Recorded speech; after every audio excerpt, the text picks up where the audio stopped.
Жила как-то на свете бедная вдова, и был у нее сын, Джек, да корова-белянка. Корова каждое утро давала молоко, а мать с сыном продавали его на базаре. Этим и жили. Но вот как-то раз белянка не дала молока, и у них не оказалось еды. Мама решила продать корову и на вырученные деньги открыть лавку. Джек взял в руки повод и повел корову на базар. Не успел он прийти, как повстречался с каким-то чудным старичком. Он сказал, что не прочь обменять корову Джека на бобы, и на этих словах достал из кармана горстку каких-то диковинных бобов. Старик сказал, что эти бобы волшебные, их нужно посадить вечером, а к утру они вырастут до самого неба. Джеку стало очень интересно, и он согласился. Домой мальчик пришел рано. Мать очень разозлилась, что он отдал самую молочную корову во всей округе за горсточку каких-то скверных бобов.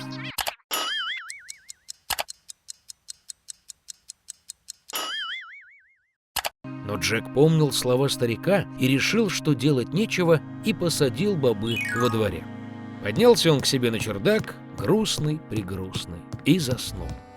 Утром Джек проснулся и увидел во дворе что-то вроде большого дерева. А это, оказывается, его бобы проросли, и огромный стебель продолжал расти вверх, пока не дорос до самого неба. Джек прыгнул на стебель и полез вверх, словно по лестнице. Все лез и лез, и лез, и лез, пока, наконец, не добрался до самого неба. Там он увидел длинную широкую дорогу, которая привела его к огромному замку. Джек подошел к его воротам и постучал. Ворота открылись, а на пороге стояла высоченная женщина. Заикаясь от страха, мальчик попросил чего-нибудь позавтракать. Великанша впустила его, но предупредила, чтобы не попадался на глаза ее мужу, потому что он людоед.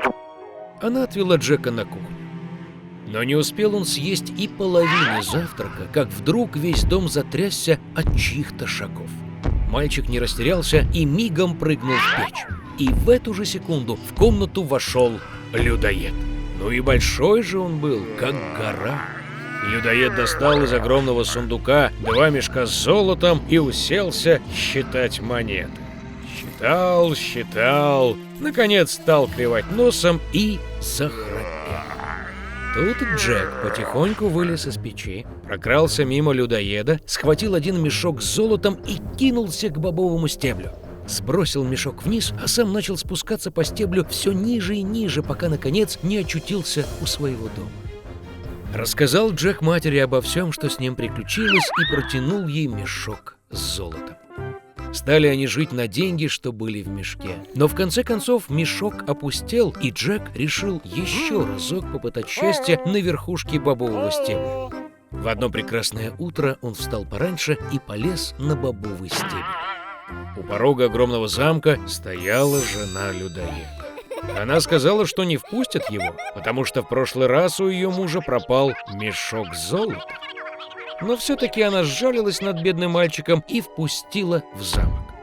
Вдруг послышались шаги великана, и Джек опять спрятался в печь. Людоед вошел и велел жене принести курицу, что несет золотые яйца. Великанша принесла, и людоед приказал курице нестись. И та снесла золотое яйцо. Довольный великан начал клевать носом и захрапел. Тогда Джек вылез из печи, схватил золотую курицу и кинулся к бобовому стеблю.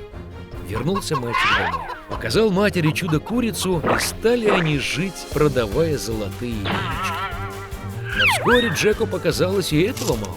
И он опять решил попытать счастье на верхушке бобового стебля. На этот раз мальчик залез в замок через окно, запрыгнул в медный котел и затаился. В комнату зашли людоед с женой. Великан учуял запах мальчика, и они кинулись искать его в печи. Но его там не было. Они обыскали все углы и закоулки, только в медный котел заглянуть не догадались. Отчаявшись искать, людоед велел жене принести золотую арфу и поставить ее на стол. Под ее прекрасные звуки людоед захрапел. Тут Джек тихонько вылез из котла, схватил золотую арфу и бросился к двери. Но арфа громко заиграла и разбудила людоеда. Джек побежал, сломя голову, прыгнул на бобовый стебель, а великан за ним вдогонку. Спустился Джек до своего дома и закричал маме, чтобы та несла топор. Мать выбежала с топором в руках, мальчик схватил топор и принялся рубить бобовый стебель. Людоед почувствовал, что стебель сильно качается, и остановился. Тут Джек как ударил топором еще раз и перерубил бобовый стебель. Он закачался и рухнул, а людоед грохнулся на землю и разбился. С этого дня Джек и его мать никогда больше не знали бедности. Но мальчик очень сожалел, что из-за своей жадности они чуть не поплатились жизнью. Он пообещал, что никогда больше не будет красть и будет усердно трудиться во благо семьи.